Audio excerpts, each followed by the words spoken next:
Aku yang bereinkarnasi menjadi Ohmazio. Namun justru dikontrak menjadi hewan penjaga oleh permaisuri yang bereinkarnasi. Akan tetapi setelah sang permaisuri melihat panel informasiku, dia tanpa ragu langsung membatalkan kontrakku. Hanya karena aku yang baru dipanggil. Ternyata hanyalah sebuah pelat jam tua rusak.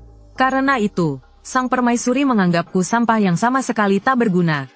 Kini tanpa pemilik kontrak, dalam 24 jam aku akan benar-benar menghilang.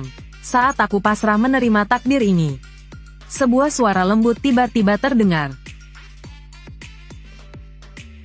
Ruyan, apa kamu benar-benar tidak menginginkannya lagi? Orang yang datang adalah Jiling sang primadona sekolah. Kalau kamu tidak menginginkannya, bolehkah aku mencobanya? Aku belum membangkitkan apapun. Mendengar itu Liu Ruyan menunjukkan wajah meremehkan. Sampah dengan sampah memang pasangan yang pas. Kalau kamu suka sampah ini ambil saja. Setelah mendengarnya Jiling melangkah cepat ke tengah. Dengan hati-hati mengangkat pelat jam dari tanah ke telapak tangannya. Jangan sedih, dia tidak menginginkanmu. Aku menginginkanmu. Saat ini di dalam ruang pelat jam, aku juga menerima notifikasi sistem dengan jelas. Bersamaan dengan pemberitahuan bahaya telah teratasi, kekuatan Ohmazio yang tersegel dalam diriku langsung meledak keluar. Seketika menembus atap aula kebangkitan, menjulang menembus awan, seluruh langit seketika berubah menjadi merah gelap. Jiling juga dikejutkan oleh energi mengerikan dan panas dari pelat jam. Hingga terkejut, secara refleks ia melepaskan tangannya.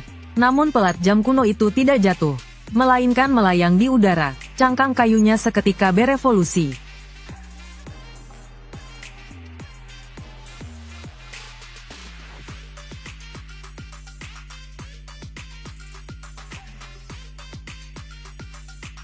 Tak lama kemudian terdengar deklarasi agung dan berwibawa, menggema di kedalaman jiwa setiap makhluk. Rayakanlah, Raja Waktu telah lahir di sini. Raja Waktu, di dalam aula, semua orang terguncang oleh fenomena langit dan deklarasi jiwa ini. Hingga terperangah, cepat lihat jam rusak itu benar-benar berubah menjadi manusia. Terlihat sosok berjubah zirah emas gelap berdiri anggun, dengan angkuh di tengah aula. Hanya dengan berdiri di sana, tekanan tak kasat mata, sudah membuat semua hewan kontrak meraung ketakutan. Tersungkur ke tanah, tak berani mengangkat kepala. Setelah itu, aku menoleh ke arah Jiling di sampingku. Pilihanmu sangat tajam, aku berjanji kita akan melangkah bersama menuju puncak dunia ini. Menjadi eksistensi terkuat. Seiring ucapanku berakhir, seberkas pilar cahaya emas yang sangat cemerlang turun dari langit, menyelimuti tepat di atas kepala Raja Iblis Waktu. Mengembun menjadi simbol legendaris, tingkat SSS. Seluruh aula seketika jatuh dalam keheningan dan keterpakuan total. Sementara langkah Liu Ruyan yang hendak pergi telah membeku. Penyesalan memenuhi hatinya. Aku benar-benar telah membuang eksistensi setinggi ini. Seperti membuang sampah. Dao hatinya terguncang hebat, hampir retak. Namun dengan tekad yang kuat, dia kembali menenangkan diri, lalu melangkah terlatih menuju aula. Seketika dia menatap Jiling, lalu berbicara.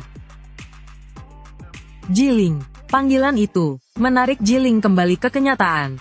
Jiling mengangkat kepala, melihat Liu Ruyan yang kembali, tanpa sadar mengepalkan tinju.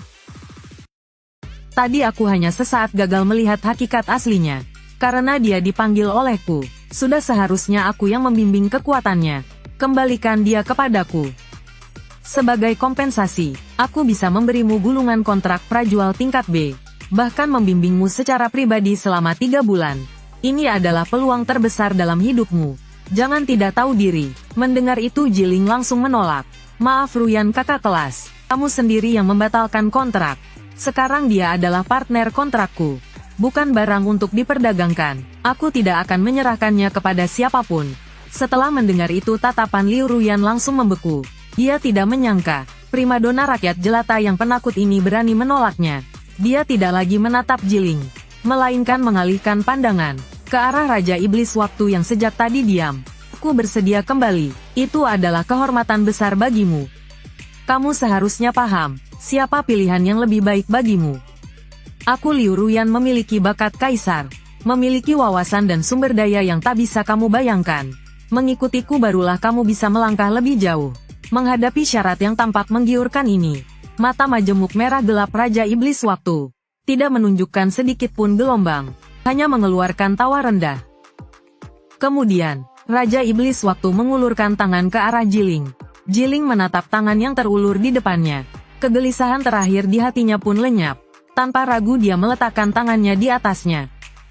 Ayo kita pergi. Setelah itu energi ruang waktu merah gelap kembali bergelora, menyelimuti sosok mereka berdua. Liu Ruyan menatap bayangan mereka yang segera menghilang. Terutama sikap Raja Iblis Waktu yang mengabaikannya. Topeng dingin yang ia paksa pertahankan akhirnya menunjukkan retakan kecil. Tampakku kalian tidak akan melangkah jauh. Tak lama kemudian aku dan Jiling tiba di sebuah tanah lapang sunyi di dalam hutan. Sementara Jiling masih tenggelam dalam keterkejutan besar. Tanpa sadar bersandar pada pohon besar di sampingnya.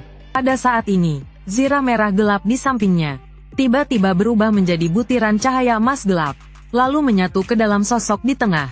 Cahaya pun menghilang. Yang berdiri di sana bukan lagi Raja Ruang Waktu, melainkan seorang pemuda berambut putih berwajah tampan. Inilah Yimen yang telah kembali ke wujud manusia normal. Jiling menatap perubahan seketika itu. Otaknya kembali kelebihan beban, sejak kegagalan kebangkitan, hingga semua yang terjadi saat ini. Semuanya terasa terlalu seperti mimpi. Aku menatap ekspresinya, tak bisa menahan rasa geli. Sudah sadar, Jiling, nadaku terdengar lembut, sangat berbeda dari deklarasi berwibawa sebelumnya. Jiling tersentak, wajahnya langsung memerah. Tampak canggung, aku tersenyum kecil, nada suaraku kini menjadi serius. Kita telah menandatangani kontrak jiwa sebagai partner. Mulai sekarang, kita adalah satu kesatuan sejiwa. Jiling merasakan dari kedalaman jiwanya ikatan yang kokoh dan hangat itu. Di dalam hatinya muncul rasa aman dan rasa memiliki. Dia mengangguk kuat. Ya, ke depannya mohon bimbingannya. Melihat dia akhirnya sedikit rileks, aku menyentuh daguku. Tatapanku menyapu tubuh Jiling. Lalu alisku sedikit terangkat. Ji, sang primadona kampus. Aku baru sadar bakat kultivasimu memang tidak terlalu bagus. Melihat itu pipi Jiling sedikit memerah. Sambil bergumam pelan, ya benar, memang agak buruk. Melihat ekspresinya itu, aku tidak lagi menggoda dia. Nadaku berubah penuh dengan kepercayaan diri mutlak. Namun semua itu sudah tidak penting lagi. Mulai sekarang, kamu tidak perlu melakukan apapun. Lalu bagaimana aku bisa menjadi kuat? Jiling membelalakkan mata indahnya, menatapku dengan bingung. Melihat itu aku tersenyum tipis. Mulai dari saat ini, semua hal yang membutuhkan waktu dan tenaga akan aku selesaikan sendiri, lalu langsung dikirim kepadamu lewat koneksi kontrak kita. Aku menatap mata Jiling yang masih terlihat kosong. Aku tahu konsep ini mungkin terlalu maju baginya.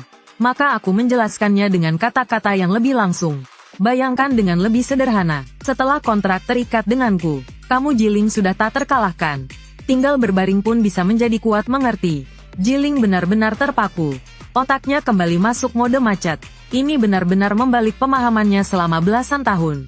Bukankah penjinak bis harus berusaha bersama base-nya? Tumbuh bersama. Mengapa ketika sampai padaku malah begini? Jadi sepenuhnya mengandalkan bis kontrak untuk menggendong. Aku menatap ekspresi linglung Jiling, lalu mengangguk puas. Bagus, pendidikan pembalikan pengetahuan dasar tahap awal selesai. Jiling mendengarkan pidato besarku. Meski hatinya terguncang, namun rasa rendah diri yang lama membuatnya masih sedikit ragu. Namun ujian praktik nasional sudah di depan mata. Jika aku tetap seperti sekarang ini, pasti tidak akan lolos. Membayangkan akibat kegagalan dan tatapan orang sekitar, matanya sedikit memerah. Hanya bicara tanpa praktik hanyalah omong kosong. Kebetulan, aku juga perlu mengenal aturan dunia ini. Ayo kita uji langsung, biar kamu melihat sendiri kekuatan Raja Iblis Waktu. Tak lama kemudian kami berdua tiba di alun-alun dungeon. Setelah penjelasan Jiling, aku mengetahui bahwa portal ini adalah dungeon simulasi pertempuran melawan monster dari dunia lain, dan dibagi dari bintang 1 hingga bintang 10. Semakin tinggi tingkatnya semakin berbahaya, namun hadiah yang didapat juga semakin besar. Baru saja ucapannya selesai, layar cahaya di tengah alun-alun tiba-tiba memancarkan cahaya emas yang menyilaukan. Terlihat pengumuman seluruh wilayah. Liu Ruyan telah memecahkan rekor tercepat penyelesaian dungeon ini. Seketika seruan kaget bergema di seluruh alun-alun. Melihat pemandangan ini, api keras kepala Jiling yang pantang kalah langsung menyala. Dia berbalik menatap Yimen dengan penuh harap. Kita mau masuk dungeon yang mana sekarang? Dengan kemampuanmu, Setidaknya harus mulai dari dungeon bintang 6. Sementara tatapanku menyapu santai deretan dungeon di depan. Akhirnya, tatapanku berhenti pada dungeon pemula yang paling sederhana. Kita pergi ke dungeon pemula ini saja. Mendengar itu, Jiling langsung terpaku. Tapi di sana cuma ada slime level 1. Nilai pengalaman hampir bisa diabaikan. Benar-benar buang-buang waktu. Tenang, semuanya ada dalam kendali. Cukup gunakan dungeon paling sederhana ini, agar kamu merasakan secara paling langsung apa sebenarnya konsep mengendalikan waktu. Tak lama kemudian kami masuk ke dungeon pemula. Jiling menatap beberapa slime level 1. Perasaannya campur aduk. Apa yang harus kita lakukan sekarang? Lalu pikiranku sedikit bergerak. Kekuatan waktu tak kasat mata menyelimuti seluruh dungeon. Modifikasi waktu. Mengubah arah waktu keberadaan monster di dalam dungeon. Dipercepat hingga 10.000 tahun kemudian. Pembekuan waktu. Beberapa slime yang tadinya melompat-lompat di hadapan tatapan Jiling yang terkejut, berubah menjadi debu dan beterbangan dengan kecepatan terlihat. Seketika di depan Jiling muncul notifikasi pembunuhan. Bersamaan dengan itu dia merasakan energi murni mengalir masuk ke tubuhnya lewat koneksi kontrak. Tingkat kultivasinya meningkat jelas. Ini sudah naik level. Jiling terlihat tidak percaya, menatap dungeon yang kini kosong. Kemana monsternya? Di hadapan waktu, semua makhluk setara. Mereka sudah pergi ke masa depan. Lalu aku kembali mengaktifkan kemampuan modifikasi waktu mekanisme respawn monster dungeon. Waktu respawn dipercepat 1000 kali. Terlihat tanah yang tadi kosong seketika muncul lagi beberapa slime, lalu kembali berubah menjadi debu di bawah percepatan waktu. Efek suara pembunuhan lapar. Selanjutnya deretan notifikasi pengalaman bermunculan seperti spam. Muncul di samping Jiling. Levelnya mulai meningkat dengan kecepatan mengerikan. Dalam sekejap langsung naik ke level 20. Jiling langsung terpaku di tempat. Harus diketahui bahkan tim berbakat sekalipun perlu farming mati-matian di dungeon bintang 3 atau 4. Selama beberapa hari, baru bisa mencapai itu. Namun kemudian, Jiling dengan penuh semangat membuka panel status. Kontraktor Jiling level 20. Membuka skill perisai energi dan sihir penyembuhan tingkat dasar. Dia menoleh ke arah Omazio. Sebenarnya apa yang sedang terjadi ini? Pengalaman kita dibagi bersama. Aku meningkat maka kamu juga ikut meningkat. Melihat itu Jiling tak sabar membuka panel Omazio. Level 20. Membuka skill penakluk iblis. Jurus pamungkas 20 Ksatria penghancur waktu. Daya inti waktu terkunci pada target. Lalu aku menjelaskan dengan sabar. Aku hanya mempercepat umur hidup mereka hingga mencapai kondisi hidup 10.000 tahun. Dan lebih awal mengekstrak sebagian pengalaman yang mungkin mereka miliki 10.000 tahun kemudian. Sementara mekanisme refresh dungeon, setelah waktunya aku percepat, secara alami bisa langsung menambah bahan mentah baru. Setelah kata-kata itu jatuh, Jiling tertegun, mengubah waktu keberadaan makhluk hidup, menarik pengalaman dari 10.000 tahun ke depan, mempercepat refresh dungeon. Terlalu hebat, memang pantas disebut Raja Waktu. Kita lanjutkan. Farming di sini sampai level lebih tinggi. Idenya bagus, tapi efisiensinya sudah mulai menurun. Semakin tinggi level, semakin banyak pengalaman yang dibutuhkan. Pengalaman yang diberikan slime 10.000 tahun ini sudah tidak seberapa. Ayo kita langsung ke dungeon bintang 5. Namun saat Jiling mencoba berkomunikasi dengan pintu keluar dungeon, dia justru tertegun kenapa tidak bergerak.